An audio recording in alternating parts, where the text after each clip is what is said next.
All right.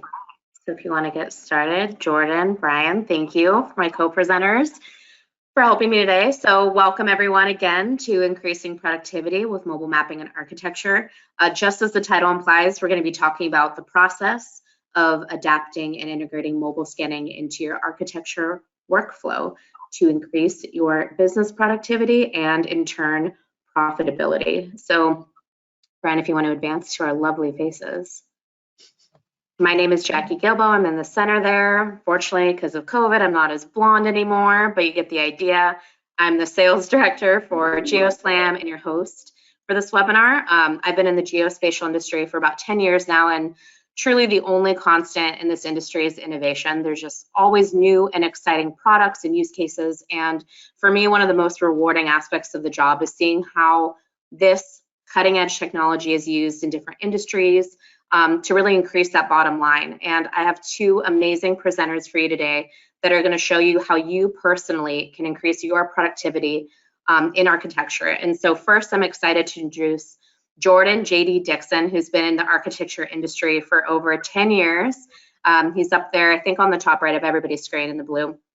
And he just brings a wealth of knowledge and expertise with his education and experience in the architecture field. So I'm really excited personally to learn from you too, JD, today. But if you want to add anything about yourself, feel free. No, I think you covered it pretty well. Perfect.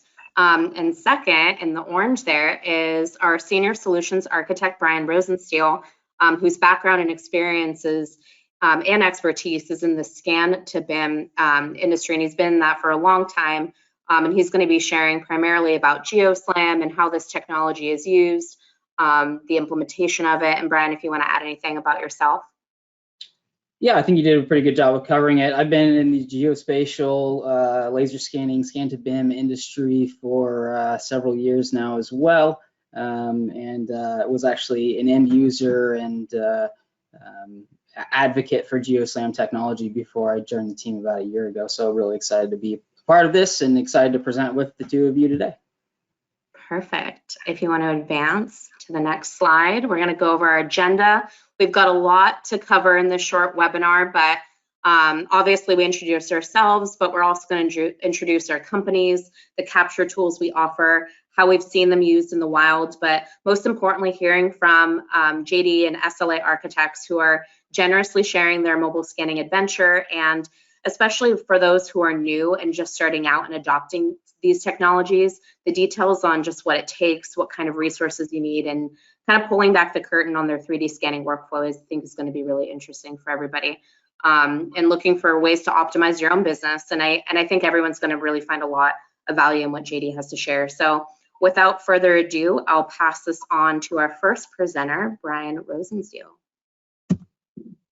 Thanks, Jackie. I appreciate the introduction. I'm looking forward to presenting a little bit more about Geoslam. So first, we're going to start out just kind of give some history and some background of Geoslam as a company. And then, like Jackie said, we'll get into our product line, and then I'll turn it over to JD. All right, so a little bit about Geoslam, just a quick overview. We were founded in Nottingham in the UK. We have expanded since then to all over the globe. We have 10 offices over the globe. I'll show you kind of a map of what that looks like here in just a minute.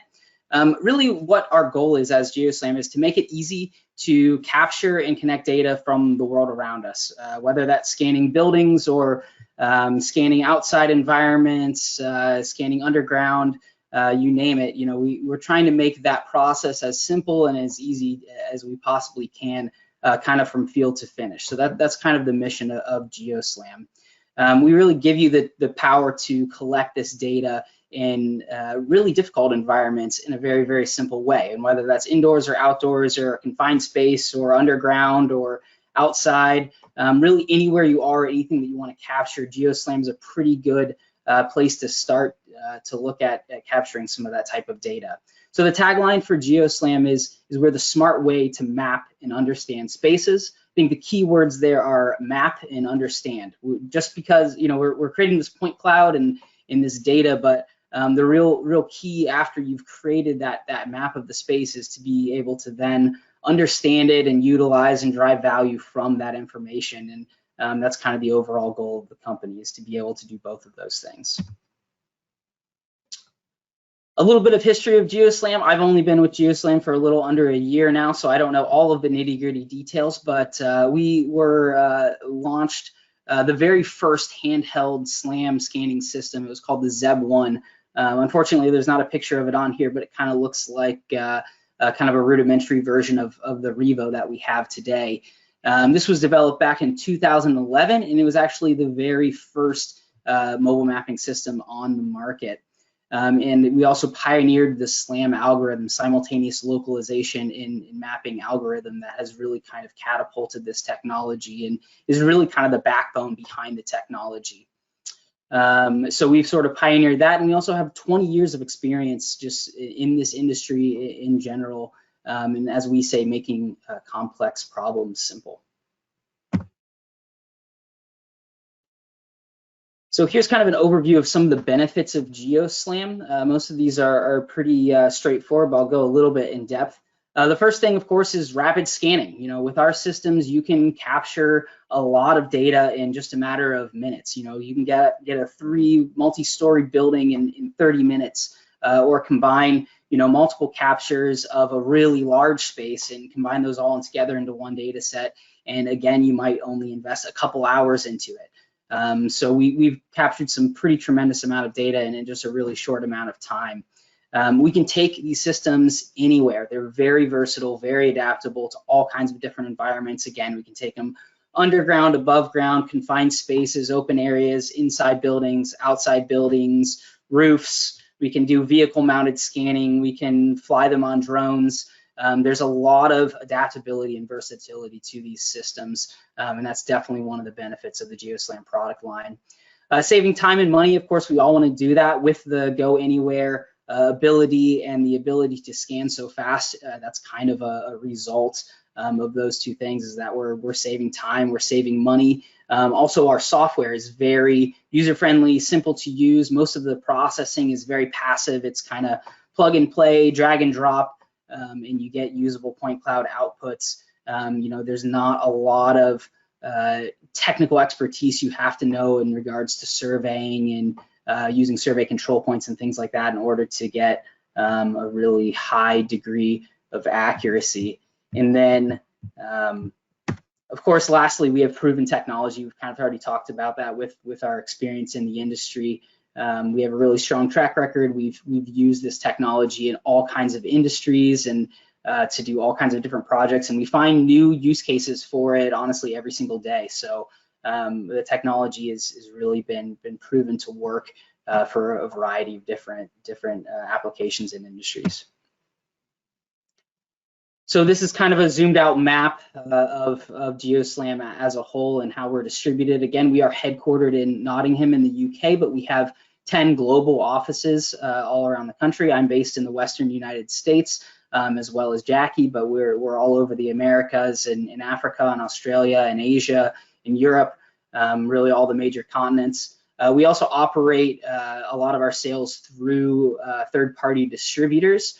And we have 90 of those across the globe in 59 different countries. So really anywhere that you are, we have somebody there who represents Geoslam, who can you know, help answer your questions and facilitate demos and offer customer support and really any of those kinds of things. So though we are kind of a small company, we really have a big global presence.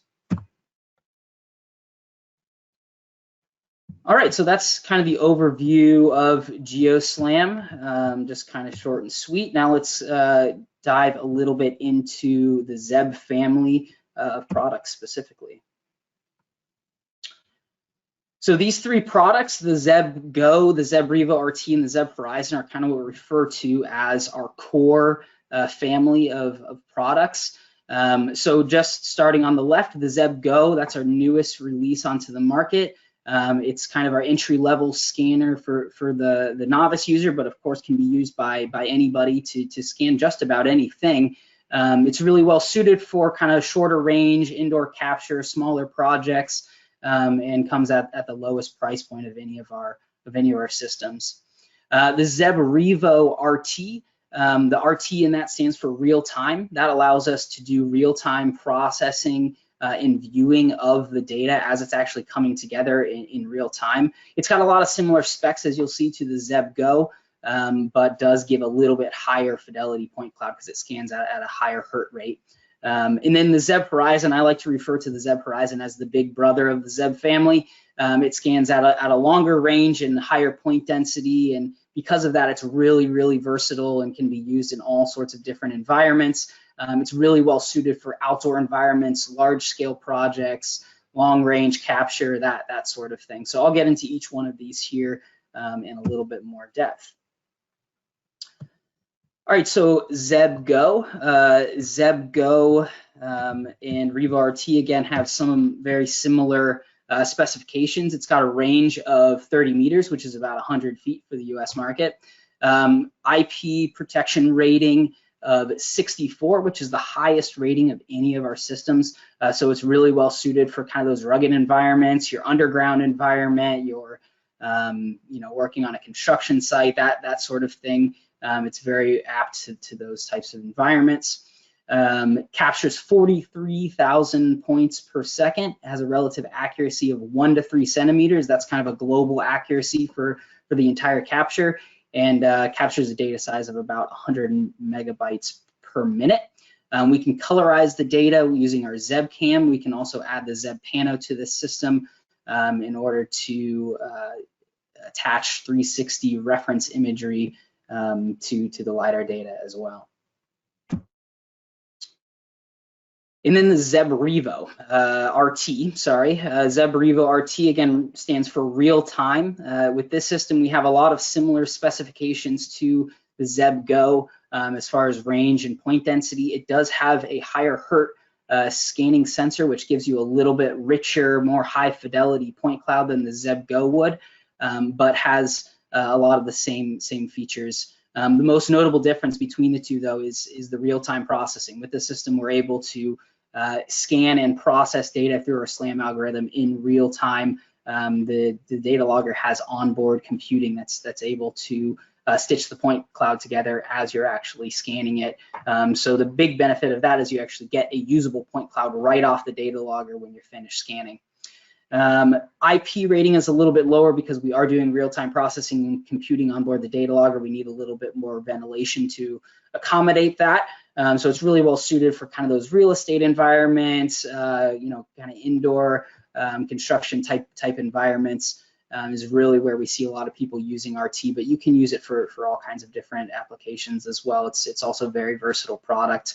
Again, we can colorize the point cloud with our Zeb Cam. We can add those 360 images with Zeb Pano, same relative accuracy of 1 to 3 centimeters. I'll get into accuracy here in just a little bit, and same raw data size of 100 megabytes per minute. And then onto the Zeb Horizon. Zeb Horizon, like I said, is kind of the big brother of the Zeb family. It's got a range of 100 meters, which is about 330 feet for the US market. IP rating of 54, so it kind of sits in between the Zeb Go and the Revo RT. So it is also very well suited for kind of rugged environments and can be used to scan all kinds of things, indoor and outdoor. Again, it's kind of suited for those large scale, bigger, longer range projects. Again, we can colorize the data with the Zeb Cam. We also collect intensity values, which can be used to differentiate materials, which is really important for a lot of like scan to BIM type applications. We also have the 360 imagery with the Zeb Pano. We're collecting 300,000 points per second with this system, which is over 6 times the amount of points as Revo or Zeb Go. Same relative accuracy again of 1 to 3 centimeters and a raw data size of about 200 megabits per minute. So this slide is kind of show some of the flexibility of Horizon and some of the accessories that we offer with our systems. Not all of these are exclusive to Horizon. Some of them are for Revo and Horizon, and I'll kind of identify which ones those are as we go through them. So the cradle, that's for lowering down into vertical shafts. If you wanted to scan an elevator shaft or a mine shaft or maybe a manhole or something that's vertical, that would allow you to lower down the system into a hole or a confined space. We can use that to mount the data logger and the scanner head and lower the whole system down It's actually a very common application for our systems. That's available for all of our systems, not just the Horizon. The UAV mount, that is specifically designed for DJI Matrice 600, but we've been able to mount our system to any drone that can carry a payload of about 10 pounds. That system, because it's able to scan at such a long range and with a high point density, we can fly at a speed of up to 25 miles per hour. So it makes it very versatile and well suited for aerial capture. The same thing with a vehicle mount. You know, we can capture at a speed of up to 25 miles per hour from a vehicle, whether that's a car or if you're going off-roading with an ATV or something like that. That is possible as well with the Horizon system specifically. The Revo system is not going to be able to accommodate those high speeds, so we don't have a drone mount or a vehicle mount developed for that specifically. For accessing confined spaces, again, we can attach the system, and this is capable for any of our systems, to an extendable pole. We can use that to scan ceiling voids or get into kind of hard to reach spaces when we're scanning. It's also commonly used to like get over obstacles like fences and things like that if you're doing maybe a site survey. We can also mount this system, the Horizon system, to a backpack for the Zeb Discovery or the Zeb Locate. Zeb Discovery introduces a high resolution 60 megapixel camera to the LiDAR data, and then we stitch those images to the LiDAR data and we integrate that all into a product called Orbit, which allows you to kind of put that all together. The Zeb Pano does something very similar, but kind of in a more rudimentary way. It's basically capturing 360 images and stitching those to the data, and we can view those within our Geoslam draw package. And then Zeb Locate is for georeferencing. We're able to mount a GPS system to the scanner and then basically marry the trajectory of the GPS and the trajectory of the Horizon capture as we're walking around with our Zeb Locate software package. So kind of getting into ROI of these systems and what this looks like in relation to other options. So one of the biggest questions that we get is like, what's the comparison? What's the time savings between static scanning and mobile scanning?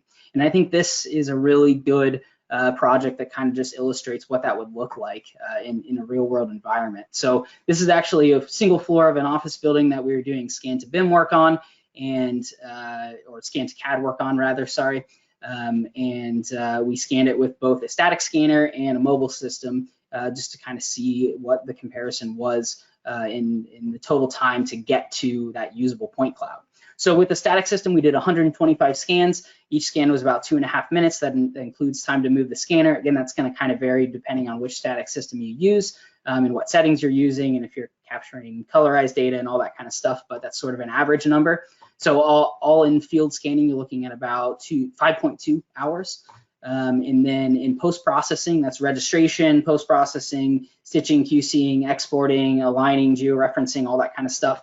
You're looking at a rough estimation of about 6 minutes per scan for this project. So all in on the post-processing side, you've got about 12.5 hours. So total time to create the point cloud with the static system for just this single floor plate was 17.7 hours, or about a little over 2 work days to get to that usable point cloud output. We have a global accuracy of 1 centimeter with a lot of static systems. Again, that varies kind of depending on the methods you use, the space that you're capturing, the system that you're using specifically. That's kind of an average number for global accuracy. And then a local accuracy, you're getting a couple millimeters. And just to kind of talk about those a little bit, global accuracy is basically the accuracy for the entire capture. So if I were to take a measurement from one corner of that building to the other, that would be a reflection of global accuracy. Local accuracy is more like the accuracy of a single scan in that scene. So that's like the measurement across a room or across a hallway or something like that. And that accuracy is within a couple millimeters. So let's look at that same project with Geoslam system. So we scanned this with the Revo RT. That took about 30 minutes capture time. That includes like setup and just kind of buffer time. So you're only looking about a half an hour total of field scanning. Again, post-processing, registration, QC, export, alignment, georeferencing. Typically with our systems, you're looking at about 30 minutes, maybe up to an hour at the very most to get to that usable point cloud output. Again, depends on if you're using a real-time system or you're using a system that SLAM has to be processed post capture, but you're looking at 30 minutes to an hour total of post processing. So all in time to create a point cloud, you're looking at about an hour, maybe up to an hour and a half, which is just a fraction of a workday. You are sacrificing a little bit of global accuracy, but really in comparison, it's a very small percentage of 1 to 3 centimeters versus 1 centimeter, and a local accuracy. Again, that's the measurement of a room or a hallway or something kind of on a smaller scale of only about half a centimeter to a centimeter, depending on the system. So you can see it's a small sacrifice in accuracy for a really big gain in efficiency and speed. So that's something very important to note about Geoslam system in relation to a static system. So where does this fit within BIM LOD? If you guys are used to doing BIM work, you're probably familiar with the BIM LOD level of development system. It's on a scale from 100 to 500. Typically, the level of development that we're able to achieve with a Geoslam system is up to about LOD 300. And I'm not going to get into the nitty gritty of what each level actually means, but that's up to like kind of a construction design level model. Really kind of set a threshold of about an inch and less. So anything that's smaller than an inch is going to be kind of hard to depict accurately with a Geoslam system, but anything greater than an inch in size or diameter or length or width is going to be fairly easy to depict with a Geoslam system accurately. Very similar with BIM LOA.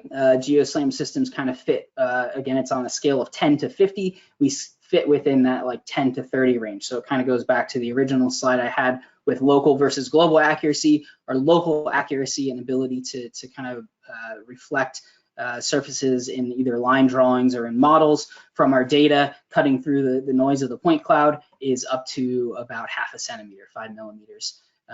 Versus other surveying systems or LiDAR systems, you might be able to get up into that 400 or 40 or 50 LOA range. So it kind of gives you an idea of where Geoslam sits in regards to level of detail and level of accuracy when we're trying to create like BIM or CAD type deliverables. All right, so that's all for me. I'm going to go ahead and turn it over to JD. Again, SLA Architects recently purchased a system from us, and we're very excited that they're using it. So I'm going to let him talk a little bit more about his business and what they're doing with the system and their decision-making process to go ahead and purchase a Geoslam system. So JD, I'll turn it over to you. All right, thanks, Brian.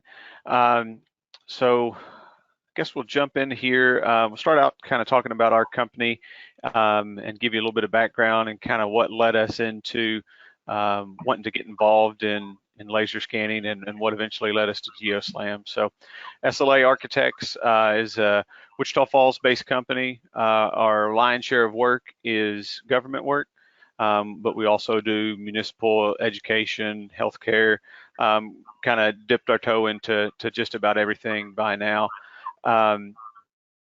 The falls there is not the original falls to Wichita Falls, but after the original one did dry up, our city leaders decided that Wichita Falls had to have at least a falls, even if it wasn't a real one. So piece of history there for you for Wichita Falls. Brian, if you jump to the next slide. So a little bit about myself. I've been with SLA for 10 years. Got my master's in architecture in 2010 from University of Texas at Arlington. I'm a licensed architect, and here at SLA, I specialize in renovation and modernization work. So do work on some new facilities, but kind of specialize in rehab and renovation work. So that's kind of a little bit about me. Getting into this discussion, we're going to talk about the type of work that SLA does, the way that we utilize technology to help us stay ahead. We'll get into some of the field verification and documentation process, then some of the criteria that we use to establish which system we needed to select for laser scanning, and then we'll also talk about what we see the opportunities in the future looking like with that.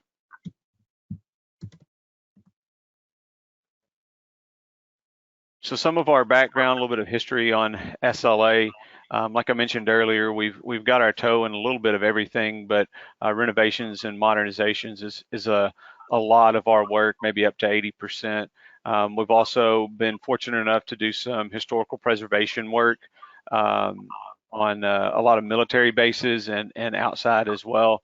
Some of the other things that we get involved in that we really saw laser scanning being part of is structural investigations, where we've been asked to come in and do an analysis on a building where they may be seeing some issues, maybe seeing some cracking or movement.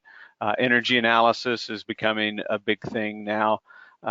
Accessibility analysis is, of course, something that is only becoming more and more important, and they've sort of determined now that if you were grandfathered under ADA, that the grandfather period is over. So we're seeing a lot of buildings and businesses that are saying, okay, it's time, we need to bring our buildings up to code. And then, of course, new construction is something that we're also involved in.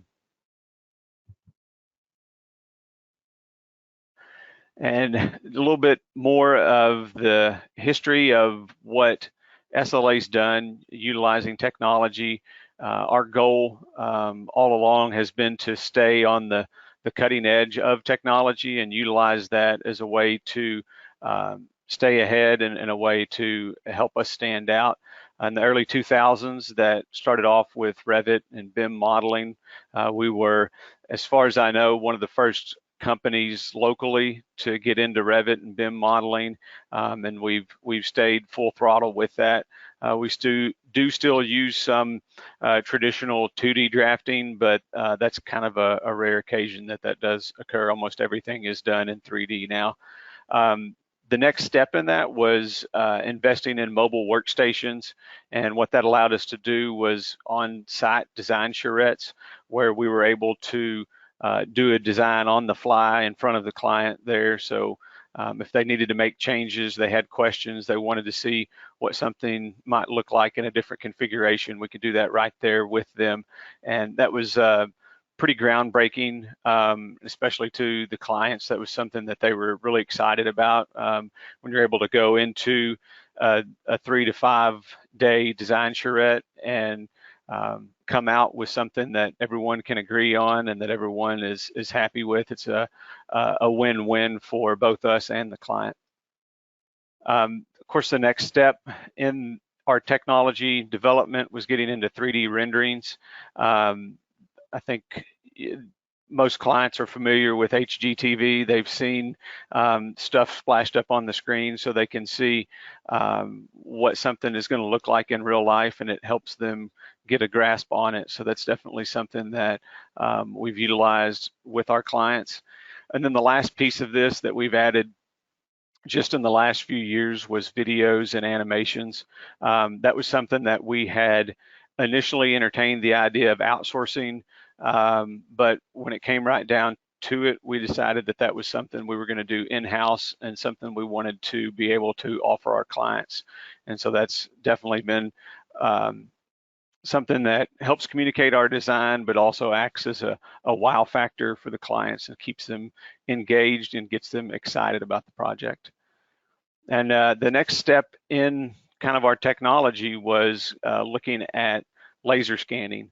And I think everyone, if you're familiar with architecture, you're probably familiar with sort of the traditional methods of field verification. So if you're lucky enough, to have as-built or building original documents, you can go out and start with those. And a lot of times we'll have our draftsmen start out by drawing the building in Revit, utilizing those. Of course, there's always some sort of self-help change that's not been documented, and there's always differences from those original drawings. The building you see here, the floor plan is actually a 1920 renovation of an 1890 building, and as you can imagine, when we got there to actually verify the building, it's changed a lot since then. Some of the other tools that we were using traditionally to go out and as-built, just tape measure, physical measuring. We had invested in laser distance measures, which kind of helped us out there. And then, of course, everybody has a cell phone in their pocket that allows you to really document a lot of the building with a photograph. But if you've ever driven 6 hours and as built a building, and then got back to the office and realized that you really need a photograph that's just over your shoulder in the picture. You just can't get enough pictures when it comes to documenting the building. So that's kind of the traditional route that we were going with. I think most companies are going to be going with when it comes to documenting an existing building. And our goal with laser scanning was to try to improve upon that, both in accuracy and in time. So if you'll jump over to the next slide, we'll get a little bit more in detail on that discussion. The first trade-off that we saw with the laser scanner, or improvement with the laser scanner, is the time involved in going to the site and gathering all that information. So the thing that I think is important to note that Brian talked about earlier is the cost savings for a Geoslam unit versus a traditional tripod unit. So the tripod unit, and we actually had several of them demoed to us. We had one actually come to our office and kind of demonstrate it to us. And you set it up on a tripod, you hide around the corner. It scans for anywhere from 2 to 6 minutes, depending on the level of detail that you've got it set to. You move it within that room, and then you move it to the threshold of the door, and then you move it to the next space. And so you can see where it really increases in time, whereas the Geoslam unit, you're just walking at a relaxed pace through the building, and it's doing the magic for you as far as capturing all of that data. If you jump over to the next one, accuracy was another thing that we considered. It's an important piece of the capture process, but I think it was important for us to look at what kind of accuracy we needed. So when we go out to the field, we had tape measures and laser measures, but the 1/4 inch level of detail was really as accurate as we were getting manually with our traditional methods. Now, some of the tripod mounted units, like Brian mentioned, get a lot more accurate, and you could get the bolt pattern on a piece of equipment in the boiler room, but that's not really what we needed this for. We needed this to go out and do a quick point cloud of the building to tell us the location of the walls, the size of the windows, the doors, the ceiling heights, and those kind of data points. And that's why Geoslam was such a good fit for SLA. And then the last piece of this, kind of looking at the differences in the traditional method of field verification and the Geoslam unit, is the completeness. And like I said before, anybody that's gone out and measured a building, if you've ever had one where you got all the information that you needed, then you've beat me, because I don't think that I've ever had one project where I got all the information that I needed. And that's another attractive piece about the Geoslam, is that you can take that one tool out into the field and get everything you needed. The unit that we ended up going with, the Revo RT, we also opted for the Revo Cam and the Revo Pano, which the Revo Cam is capturing video of the scan as you walk through, so you get that data. It also uses that data to colorize the point cloud. And then the Pano allows you to snap 3D photographs in each space that are tied to the point cloud. So you can go back into that space, or your mechanical engineer can go back into that space and see how many outlets are in there, how many lights are in there, where the mechanical grills are located, and all those data points can be collected using this one tool. So a real quick walkthrough of kind of how we see our 3D scan workflow happening. The basics of it: we have one staff member, which is atypical for our traditional method of as-built, and we would usually be sending out a team of 2 and sometimes 3 people on a bigger project to collect that data. You pretty much need one person measuring and one person taking notes at minimum. The Revo actually allows you to send one person out there into the site and get in just a few minutes what might take days traditionally. That data gets brought into our BIM program, which we utilize Revit. It gets drawn up with a true to the existing building level of detail. So if there's changes that have been made that haven't been documented anywhere, the Revo is going to capture those, whereas you might have some outdated documents that traditionally you would be trying to model the building off of. From there, we really take over and get into the design. The BIM model is developed based on client needs, what their program is, what their funding allows, and of course, different regulations that we're required to meet. And then the end product of that is the project delivery, where we're able to deliver a final set of construction documents based on that initial 3D scan.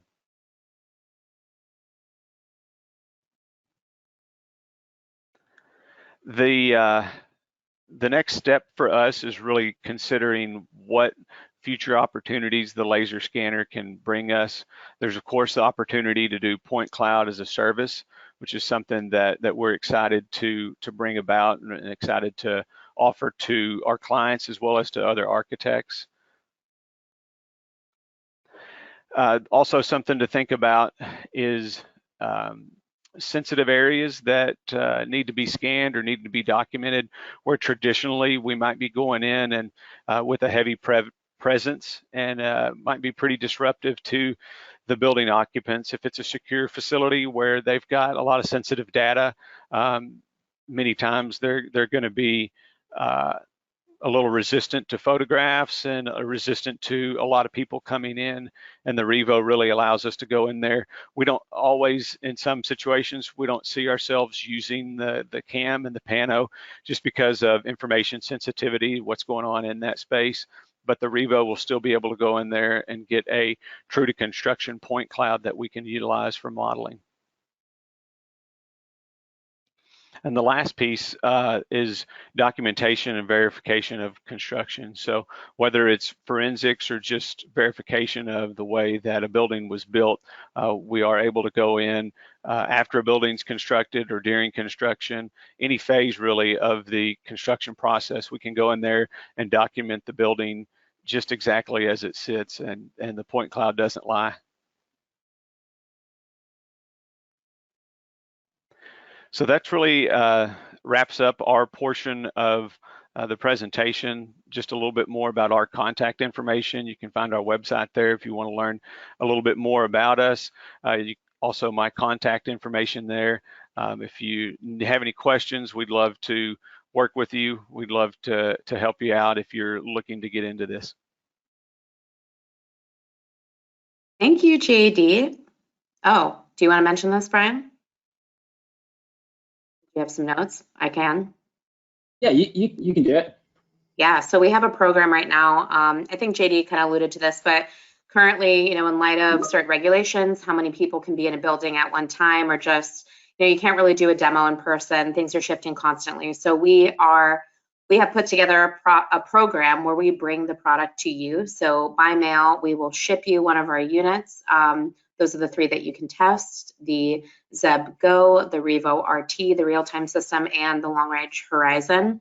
And we really encourage you to use it on a real site, in a real environment. You can see the limitations, the advantages, and you have Brian or one of our other senior solutions architects that will walk you through end-to-end the training. So it's a really low barrier to test one of our products. So feel free to drop either me or Brian an email. My email is jackie@geoslam.com, or you could go to fill out the web link below, and we're happy to set you up with a test and self-demo of one of our products.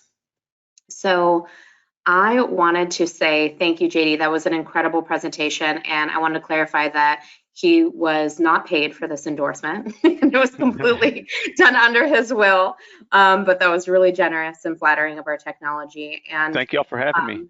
Yeah, I really appreciate that, and thank you, Brian, for going over all the technology. So I do have some questions for you both. And speaking of the technology, Brian, you talked a lot about accuracy. Is there anything that people can do to increase the accuracy? And there's just some questions about SLAM, what it is, how it works. Can you review that again? Yeah, so well, I guess let's talk first about what SLAM is and how it works. SLAM stands for simultaneous localization and mapping. So it's essentially the ability to simultaneously locate yourself in a space and map the space around you at the same time. So the way that we do that with Geoslam is we incorporate the laser measurements. So we're constantly measuring the space with the laser, and then we're also using an IMU, inertial measurement unit, in order to kind of roughly calculate our trajectory, our position, how the scanner is being tilted and rotated and moved throughout the space. So we take those two inputs and combine them together, and basically, like I said, roughly calculate the trajectory through the space. And then we're also gathering laser measurements off of all of the objects around us. We use the term features, and we're kind of calculating our position, or the scanner's position rather, relative to all of those features. And then as you move, it's tracking those features and tracking your position relative to them. And it's kind of using those two things in conjunction to stitch the point cloud together in real time. So in order to get good accuracy from doing that, we need to kind of be thinking about what features are around us and make sure that we're looking at features, and make sure that as we're scanning, we're kind of coming back around and checking back into features. This is pretty universal for all LiDAR technology, that you've got to create, kind of closed loops, control loops that, you're coming back and checking back into a space that and what that does is it basically mitigates error, right? Any laser scanner, or really any surveying instrument in general, over time, over distance, is going to accumulate error. And we use two terms to kind of talk about error, and those are slip and drift. And that's basically, slip is kind of like elongation or compression of the data over time, and then drift is basically the tendency for it to kind of bend or wind or go up and down. And the way that we fix that is with our SLAM algorithm. We run it locally in order to stitch the data together as we go through, and then we run it again globally to basically accommodate for those redundancies, right? So if I come scan, around my house and I check back into the living room, then it's going to say, oh, look, I hit this area twice, and then it's going to take the data and basically fix any of the error that accumulated throughout the scanning path, and kind of lock it back into that area that we already know is an established spot.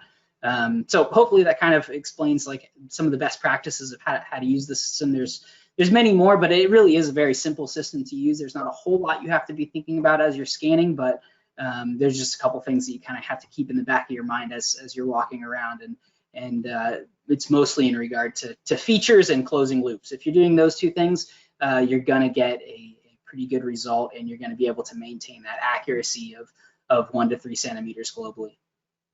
And I'll jump in and throw in a plug for the Geoslam website and the resources that are there. As far as scanning and kind of the different path and the methodologies, there's a lot of really good resources on the website. Kudos to you guys for putting those together that are a really good guide getting started with scanning. I'll give all the credit to our marketing team there. That's not me particularly, but thank you. Kind of a follow-up to that question, Brian, do you need to calibrate the unit periodically? That's a very good question. It's a common question as well. So we don't necessarily require that the unit be sent back like on a annual basis or biannual basis for calibration. So typically, it's up to you to get it calibrated. With the Geoslam Care package that comes with the system, you do have calibrations that are a part of that. But I mean, it's not uncommon for units to be out in the field for years without being calibrated. So there's not necessarily like a regular calibration schedule with any of our systems. Typically what we say is if you see any issues with the system, like you see the data starting to not come together very well, or maybe you see a little bit more noise in the data than you would normally see, that's when you want to start thinking about getting the system in for a calibration. We also require that you send the system in for a full service after 3 years in order to maintain your warranty. The system comes with a 3-year warranty, and we can extend that for another 2 years if you send it in for a full calibration. So that's really the only time we would require a full calibration. But in general, the systems don't have to come in on a regularly scheduled basis. Thanks, Brian. So for JD, the client is king, and I wanted to know what was the role of the clients for buy-in for mobile scanning? Did they have input? Did they bring this to you, or kind of how you ran this by them in terms of deliverables or adopting this? I don't know that we even had a client that was aware that this technology was out there. I think it's more on our side about offering the client more accurate documents from the laser scan, and then also being less intrusive if they do have an occupied building. We're in there for much less time. I don't know of any client that has any reservations about it. I think when we come in, and especially with the Revo RT, with the real-time feature, being able to show the client when the scan is done. You can even do it on your phone, but the system comes with a tablet that you can show the client right there on the site what that point cloud looks like. It's a really exciting feature, and our clients are really excited about it. Perfect.